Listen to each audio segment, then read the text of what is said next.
Boa noite. Vamos começar aqui mais um resumo semanal de notícias para a gente trazer tudo o que aconteceu durante essa semana. Meu nome é Fernando Franklin, aqui da Marel Franklin Corretora. Bastante coisa acontecendo hoje, num dia atípico, né?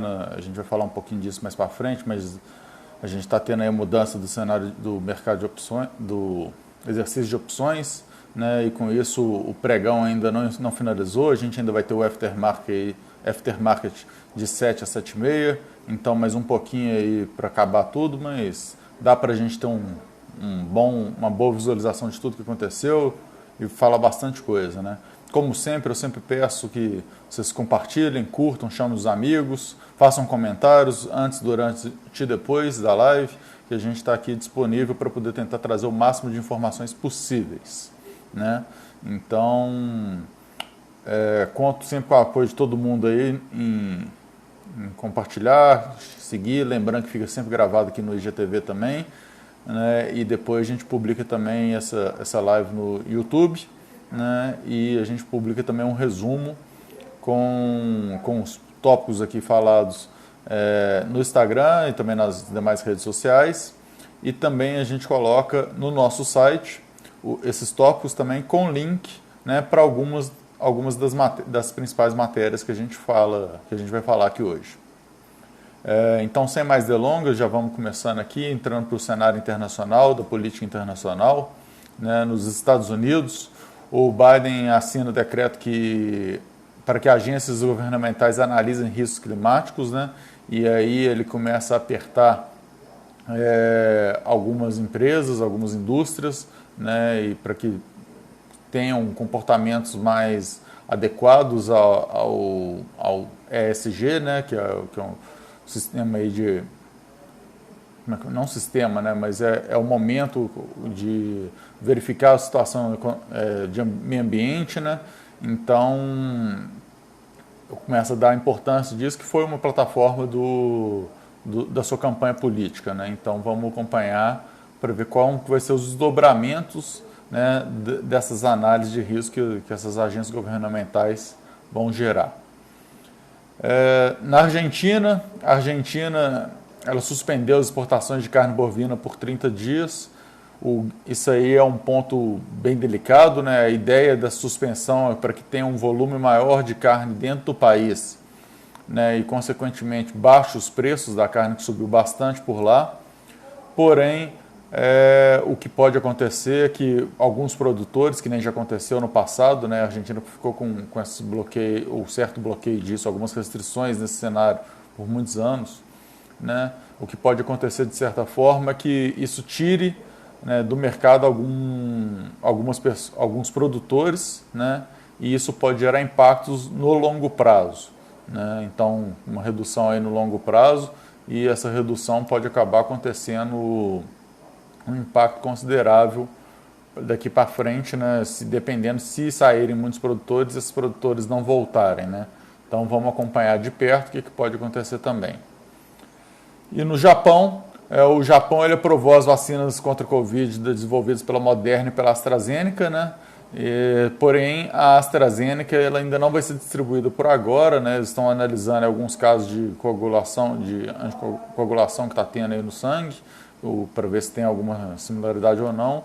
Lembrando que o Japão está passando aí por um momento complicado, né, pré-Olimpíadas, né? Então é bom, eles estão aprovando essas vacinas para ver se ajuda na situação, mas vamos ver aí também o quanto que isso vai evoluir e se existe uma possibilidade aí das Olimpíadas realmente acontecerem, porque o impacto das Olimpíadas não é só no mundo do esporte, tem que pensar aí no mundo econômico para o Japão, né? Então o turismo, né, mesmo que não tenha público nos estádios, mas tem um turismo ali no mínimo acontecendo ali, dos jornalistas, etc., que movimentam parte do comércio, as próprias delegações, os próprios atletas, tudo isso aí dá uma movimentada.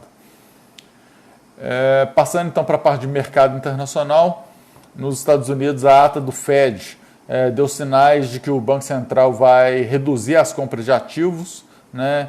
E o tom da ata também ela mostra que pode significar, está dando um tom que pode ter um aumento de juros aí também mais altos aí para poder dar uma controlada.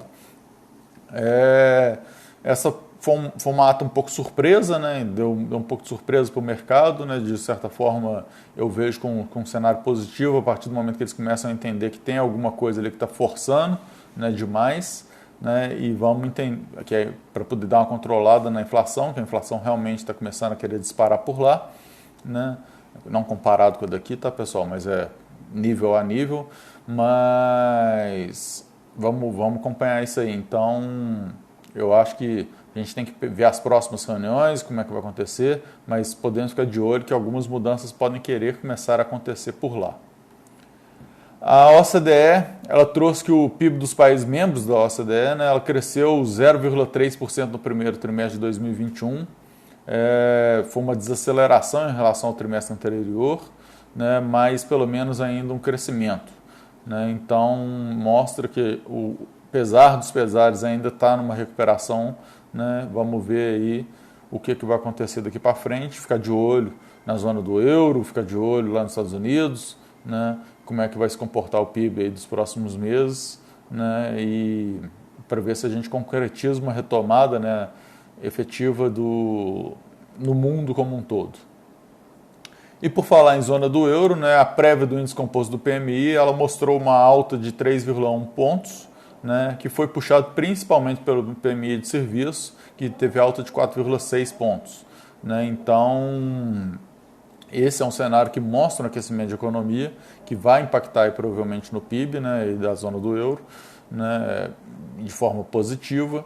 E a gente começa a enxergar um cenário aí, vamos ver o quanto que isso vai evoluir, apesar de que a gente está falando de 3,1 pontos, mas ainda não estamos com aquela pontuação máxima, né? Então vamos acompanhar. No cenário, passando agora para o cenário nacional, a política brasileira, o presidente Jair Bolsonaro diz que a França não quer acordo com o Mercosul, o acordo Mercosul-União Europeia por interesse econômico, né? E aí ele pontuou que países não têm amigos, né? Tem interesses, e apesar do jeito truculento de se falar, ele não está errado, né? Os países eles estão ali a relação é puramente comercial, com algum objetivo por trás, né? Não é uma relação porque gosto de fulano ou não, pelo menos não deveria ser. Né? Se eu gosto de um presidente, eu faço negócio com ele, se eu não gosto dele, eu não faço. Né? Os países não podem se dar ao luxo disso, devem fazer negócio com quem for melhor beneficamente para os países. Né? Então, claro, existem maneiras de se falar isso de uma maneira diferente, mas é um ponto aí, né, que ele comentar isso é um ponto que leva, né, para um cenário do acordo Mercosul-União Europeia ter um pouco aí de atrito nesse sentido, mas que eu não vejo que esteja de todo errado. Né? Cabe ao Brasil, né, contornar esse problema político que tem com a França, né, esse interesse que tem com a França, e levar a tornar esse acordo benéfico para a França também. Né? Claro que aí é uma questão de negociação internacional, que vai depender de muita coisa aí por trás, e vamos ver o quanto que vai evoluir. O Paulo Guedes, ele diz que em poucos meses vamos ter produção local da vacina, então ele está bem confiante. Ele fala isso como ministro da Economia pelo seguinte sentido, né? A partir do momento que a gente tem uma produção local da vacina, a gente passa a ter uma probabilidade de abertura do mercado como um todo, né? De fim dos lockdowns, de evolução, de tudo voltando relativamente ao normal, porque o normal mesmo já não existe mais, né? O mais rápido possível, né? E aí a gente começa a tocar a vida de novo. Né? Vamos acompanhar, né? Porque a gente precisa ver um cenário concreto, né? E qual que vai ser a evolução disso aí. Privatização. Né? Saiu uma boa notícia, até certo ponto, né? Que a Câmara aprovou a medida provisória da privatização da Eletrobras. Essa medida provisória, ela seguiu para o Senado, né? E eu falo que ela é uma boa notícia até certo ponto, porque não foi a melhor proposta de privatização da Eletrobras possível, né? Aliás, que a gente considera possível, né? Como ideias que existem, né, no mercado, porém é uma proposta de privatização, é uma evolução e é a que deu para se fazer, vamos falar assim, o que conseguiu ser negociado. E aí já entra um ponto de vista meu, Fernando, particular, né, um ponto de vista de que qualquer privatização é positiva, né, porque, vamos falar assim, no extremo, né, se o governo pagasse para levarem a Eletrobras, é positivo porque tira vários penduricalhos dali para frente, então pelo menos limita, né, para sempre o custo que a gente tem com aquela empresa estatal, né? Quando a empresa estatal, porque as empresas estatais a gente sabe que elas não são bem administradas, infelizmente, muitas vezes isso aí acaba indo e voltando, dependendo não necessariamente do governo atual, mas do próximo, pode ser que no atual seja ruim, no próximo seja bom, no próximo seja ruim, o atual é bom, no próximo seja ruim, isso aí vai variando muito. E no final das contas, mas quem paga a conta é a gente. Então tem que ser empresas muito estratégicas mesmo, né? Para a gente não... Só naquilo que não tiver jeito de ser fora do governo, que fique no governo. Ainda na política, o Ricardo Salles, ele teve o pedido de impeachment dele, foi enviado ao STF, né? Pela legislação, os pedidos de impeachment, qualquer um pode protocolar um pedido de impeachment e ele deve ser analisado lá no Senado ou na Câmara, né? Mas de alguma forma está indo para o STF, vamos acompanhar o que vai ser deliberado ali, mas imagino eu que em algum momento isso volta para a Câmara ou para o Senado. Passando agora para o mercado brasileiro, né? Essa semana, graças a Deus, o cenário político foi um pouco mais curto, né? A gente não teve tanta turbulência, um cenário um pouco mais calmo, né? Tem bastante ponto aí se a gente quisesse falar da CPI da Covid, mas eu prefiro não entrar nele enquanto não concluir alguma coisa, porque só nas especulações não vai resolver muita coisa, né? Então eu gosto de ir direto nos fatos, né? Passando agora então para o mercado brasileiro, o Ibovespa, né? Que lembrando, ainda vai ter o aftermarket começando agora às 7 horas, indo até às 7h30. Né? Ele tá agora de 21 com 122.592 pontos, a queda de 0,09.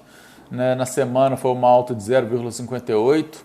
Em maio estamos com uma alta aí de 3,11%. E em 2021 uma alta de 3%.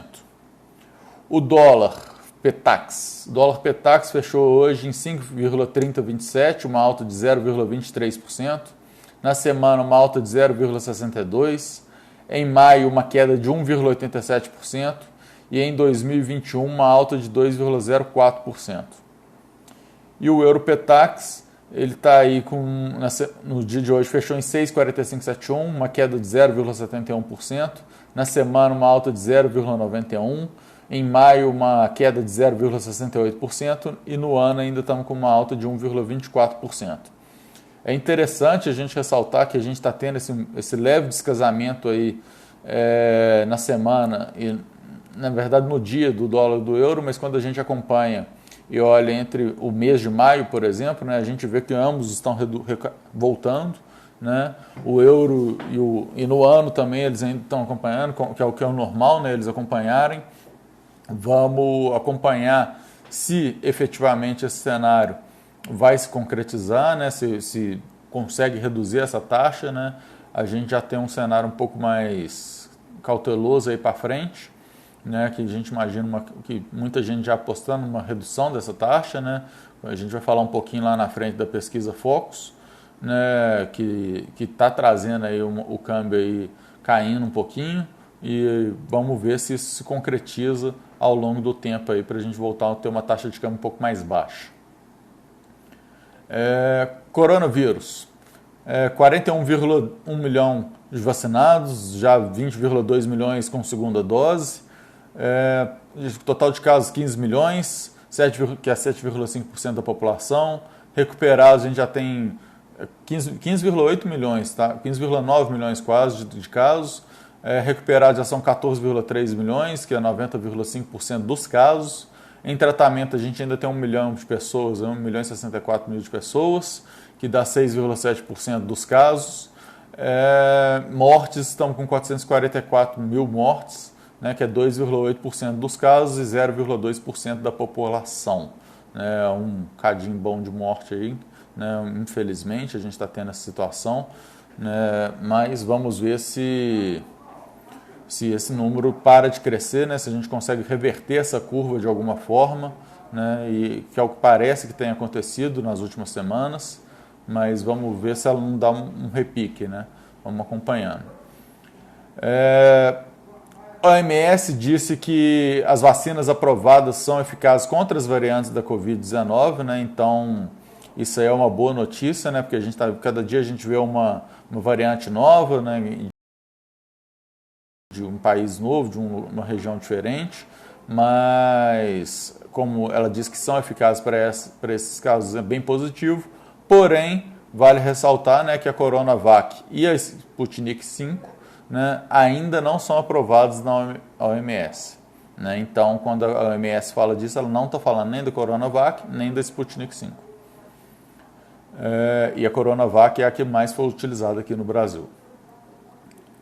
A OMC, né, ela está esperando progresso da negociação da quebra de patentes até junho, né, a quebra de patentes das vacinas até junho. A gente já começou a comentar disso na semana passada, né, ou na retrasada também, né, falando da situação aí que alguns países estão se juntando para poder ter uma quebra de patentes, e ela espera que até junho eles tenham uma evolução mais concreta, né, um progresso para a gente visualizar se vai ter ou não essa quebra de patente e como que ela vai ser feita, que é extremamente importante também.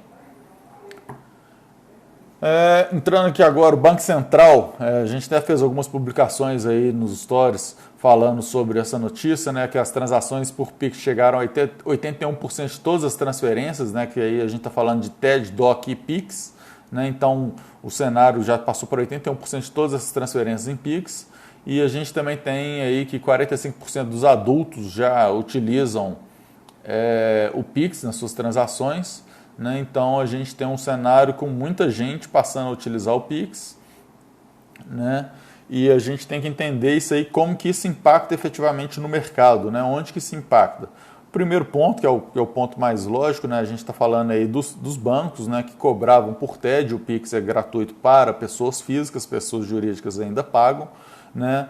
E o Pix gratuito aí para as pessoas físicas, ele reduz aí alguma arrecadação que os bancos tinham em TED DOC, né? Claro que a gente precisa enxergar depois, né? A gente só vai ver isso ao longo do tempo com os balanços, né, saindo, se o impacto disso é significativo ou não na receita, né? Até que não acho que a receita grande dos bancos está efetivamente nos TEDs e nos DOCs, né? Mas a gente vê uma mudança aí. Agora, um outro cenário que a gente tem é que está tendo muita transação, né, de pessoa física para pessoa jurídica via Pix, né? E aí a gente entra nas empresas que são operadoras de cartões, né? E qual que a gente tem que entender aí qual que é o impacto disso, se esse impacto financeiro vai ser relevante ou não, e principalmente como que vai ser isso após o fim da pandemia, né?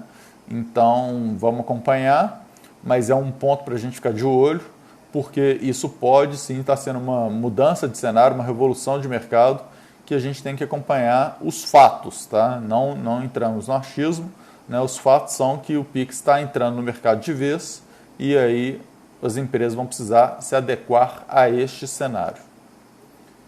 Receita Federal. A Receita Federal, ela falou que a arrecadação federal saltou 45,2% em termos reais no mês de abril, né? Então, ou seja, a gente teve um aquecimento aí da economia, né, que se reverte diretamente em imposto, né? E o aumento de 45% é um aumento significativo, né? Então, vamos ver como que isso vai acompanhar. Por mais que pagar imposto é ruim, né? Se você está pagando é porque você está tendo pelo menos uma receita aí, então tem um lado positivo por trás disso aí. Alguns fatos relevantes do mercado. Mercado de opções, né, que nem eu já citei no início da live, né, o mercado de opções entrou em vigor a nova regra para vencimento, né, e exercício de opções. Então, a partir de hoje, né, as opções estão vencendo na terceira sexta-feira do mês, era na segunda-feira do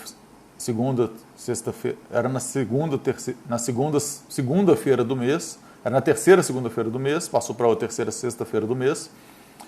E, além disso, entrou o exercício automático de opções. Esse exercício automático de opções significa que a B3 vai automaticamente realizar o exercício da opção caso ela visualize ali que você vai ter um lucro fazendo esse exercício.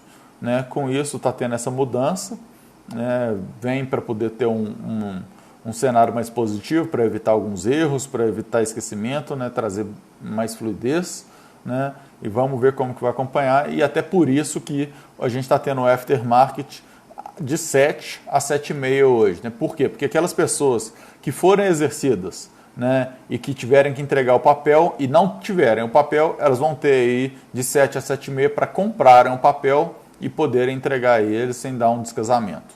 Esse que é o grande ponto aí. Petrobras. A Petrobras, a gente trouxe na semana passada que o STF julgou o caso do ICMS no PIS e COFINS, né? E a Petrobras ela trouxe aí a informação de que pode recuperar 4,4 bi com essa exclusão do ICMS no PIS e COFINS.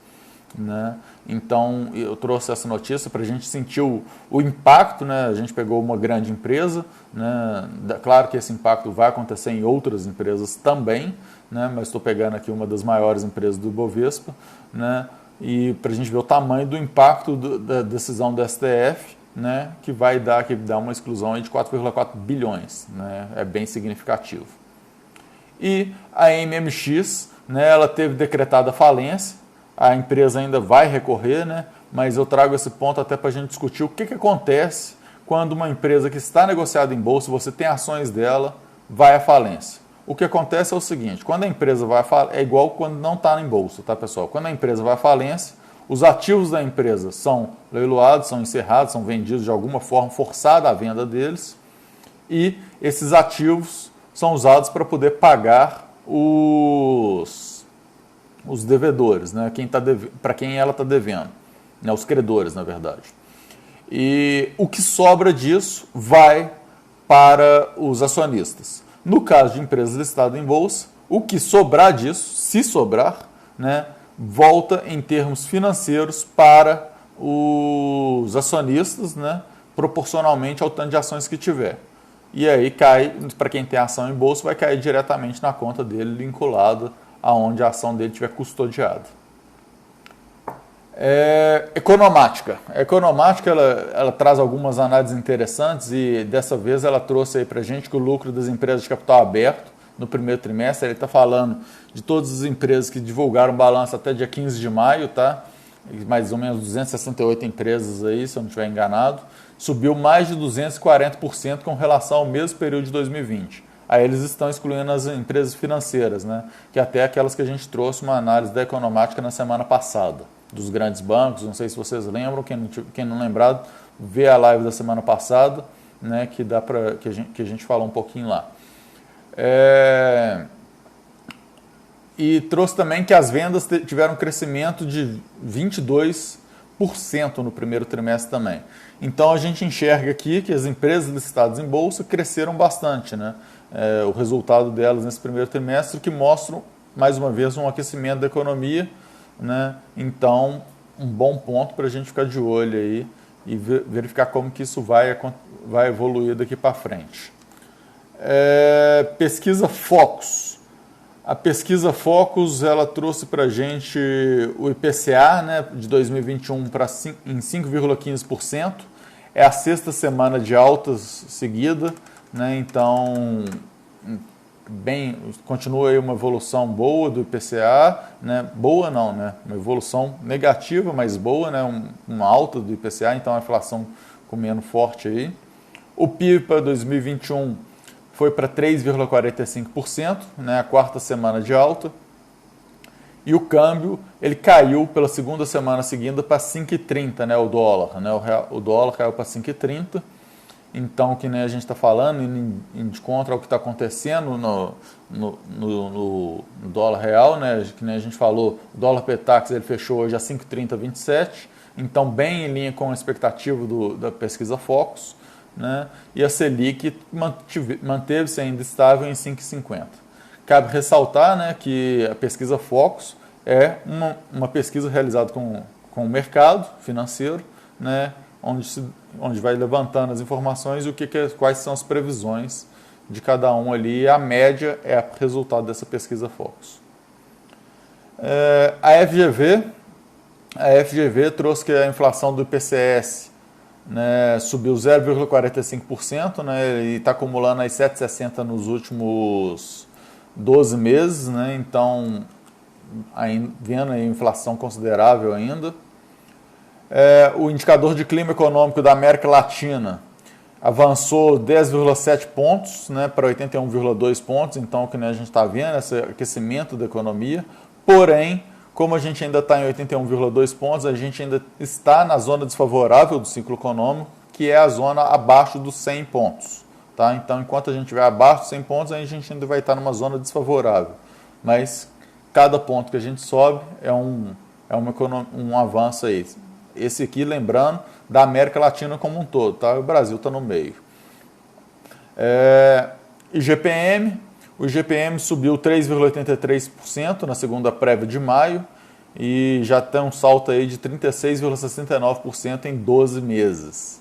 Né? Então, ainda bem alta aí a inflação aqui. E o IGP-10, ele subiu 3,24% em maio também e após ter subido aí 1,58% em abril. Né? Então, deu uma acelerada forte, né, o IGP-10. Então, a gente tem que começar a temos que continuar olhando aí para a inflação, que ela está batendo aí na porta de uma forma bem significativa, né? Então, vamos ver se os movimentos do Copom, né, na próxima reunião, se vai manter aí o 0,75 que eles estão seguindo a cada ata, né, e que estão propondo para a próxima reunião já, imaginando que vai ser esse cenário, ou se vai ter alguma mudança nisso. Né? Às vezes sobe um pouco mais, vamos ver o que acontece. Bom, o que eu tinha de pontos principais para trazer hoje era isso. Espero que tenham gostado. Como sempre, tu fica aqui à disposição para qualquer comentário, qualquer dúvida que tiver, antes, durante e depois, né? Então podem chamar a qualquer momento também. Né? Se eu não responder, alguém da nossa equipe responde aqui também, e se for o caso, me encaminha. Agradeço a todo mundo, peço que compartilhem, e daqui a pouco a gente solta aí a publicação com o resumo e com todos os tópicos, e coloca também para quem perdeu no IGTV a live, também coloca lá no YouTube, para quem gosta de ver em velocidade mais rápida, para ser um pouquinho mais acelerado. Então, qualquer dúvida que vocês tiverem, conta com a gente, muito obrigado, curtem, compartilhem e chamem os amigos para as próximas. É isso, muito obrigado e até a próxima. Tchau, tchau.